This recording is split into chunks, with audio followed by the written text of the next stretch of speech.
Well, welcome, ladies and gentlemen, to ECD Automotive Design's channel, building the best award-winning custom vehicles in the USA. And joining to give us a high-level overview of the company, a little bit of its history, and some milestone expectations, we have Scott, the CEO and founder, joining us. First and foremost, welcome, sir.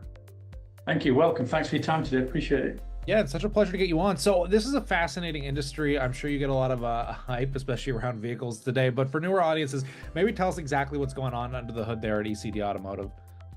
Yeah, we had an idea of a beer many years ago. Like the best ideas come from a few Brits together at my house, and I was from private equity. I'd done 2 decades in Europe in private equity and public side, and I came here to slow down, believe it or not. And this was not the plan to be where we are today on the NASDAQ as a public listed company. So we had an idea of a beer. The idea was to take a British farm vehicle, turn it into a luxury SUV for high net worth individuals in the US.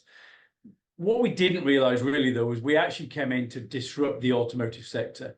The automotive sector historically has never changed. It doesn't really put the consumer at the center of it. It doesn't really care about aftercare. It doesn't care about the hospitality side of it. And that's what we did. So we turned it in its head and we built a business around putting the client at the center of the experience, building one of one unique vehicles.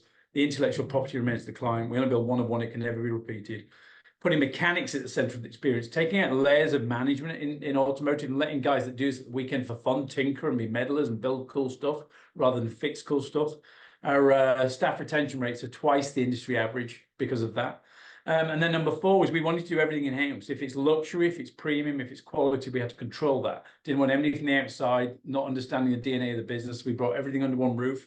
And then number five, we made a commitment that we would always build something that excited the founders of the business and the people in the business, because we were going to have dark days and bad days like everybody does in the industry. But what keeps us alive is the product we build and enjoying building it. So yeah, that's it. I mean, we put 150,000 liquid in 10 years ago, never borrowed any outside capital. And from that, we then turned that into 84 million lifetime revenue in a decade. And did it in our own dime for a long time. And yeah, here we are today, 600 trucks later, team of 100 in 2 continents, logistics center in Europe, manufacturing plant in Florida, here in Kissimmee. And yeah, 600 units built. And the other thing is, the model's slightly different. Our gross margins are enhanced because we are really a micro-cap Ferrari. We command a premium price point in the product itself because of the luxury aspect of it. And then we drive margin through customization of each product. So it's exactly the same as Ferrari, which is a great stock and and great history. And that's what we really are. We are a micro-cap Ferrari in many senses.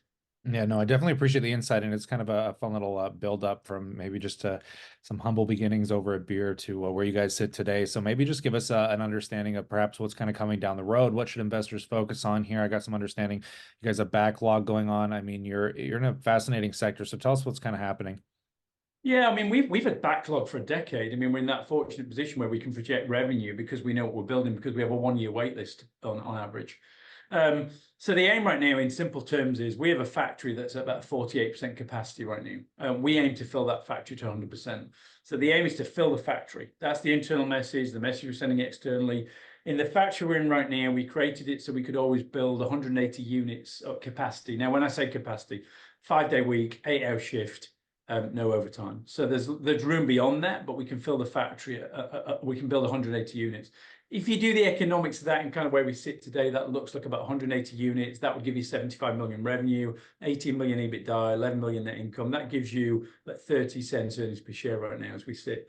But that's only one part of the business. The overriding thing we've identified in the decade we've been in this is the industry is missing an all-encompassing brand power to kind of dominate it. It's a $15 billion a year industry, classic car restoration in the US right now. It's projected to be 58 billion in revenue by 2028 globally. So this isn't just about restoring classic cars. This is an entire ecosystem. And one of the areas we see the ecosystem is that we've built backlog for a decade now, and we have had no retail presence. We have never acted like an automotive manufacturer and had retail space to display the product. So as we kind of roll up the industry and bring in all the segments, there are financial services. People need to finance these cars and insure them. We've never done that. There are lifestyle elements for like drivers clubs where people can store clubs, have events, resell cars, buys cars, that's another element. Supply chain, everyone in our market space today, and there's millions of us around the world doing this, much smaller than we are, admittedly, but we're all buying glass from one manufacturer in one country. We don't control any buying power because we're so fragmented. And then after that, you've got market channels. So things like, some of the key influencers on YouTube that are driving classic car awareness and driving people to market, classiccars.com and Hemmings. So there's an entire ecosystem here that's fragmented. And I challenge anybody to find any research where it says, who's the dominant player? Well, we want to be the dominant player. ECD wants to be that trusted brand for all things classic cars. And I think a good model to look at is LVMH. LVMH just become the trusted brand of luxury because they just bolted on luxury brand underneath it. Well, we're able to do that. There are people out there at our revenue levels that are doing this with Porsche. They're doing it with Bronco. They're doing it with other marques. And so that's what we're aiming to do, is to fill the factory. And we've done 2 M&As. The first 6 months of being a public company, we did 2 acquisitions. So we've historically built the backlog and the 84 million revenue in lifetime on one product, which is European. We've bought a business that builds American muscle cars, so that allows us to bring Mustang, Camaro, Corvettes. We've also brought in a company that produces FJ Land Cruisers, so the classic FJ. So we broaden the toy box, if you like, to bring in more products to fill the factory. The great news on those products, though, is I'm very good in terms of yield management of space. So what we tried to do is bring in brands that could add margin enhancement as well. And the beauty of the product, particularly the Mustang and the American muscle cars, is they're all domestic. I've got no logistics. I've got no international shipping charges. We think we can put somewhere between 6 and 8 percentage points from gross margin by having them as domestic-based products. More importantly, I can shave 120 days off production of the vehicle because they're not sitting on the water in the middle of the Atlantic for 90 days on a container ship. Because the European models, we import the vehicle and then start the restoration process. So yeah, I think we're in a good space where we've done the acquisitions, we've got the new toys.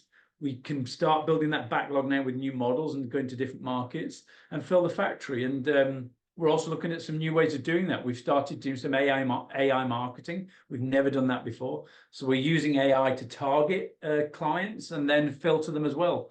So we got that in part of the acquisition we did. So it's not just new toys. We're getting new methods into the business. So exciting times, yeah. Yeah, when we come back, we're definitely going to expand on this a lot farther. But for now, we'll pass it off to the viewers. We'd love to know what you think in that comment section below. And consider subscribing for updates, catalyst news as it hits the wire. We'll bring it to you here. But on that, as always, we look forward to catching you in the next one.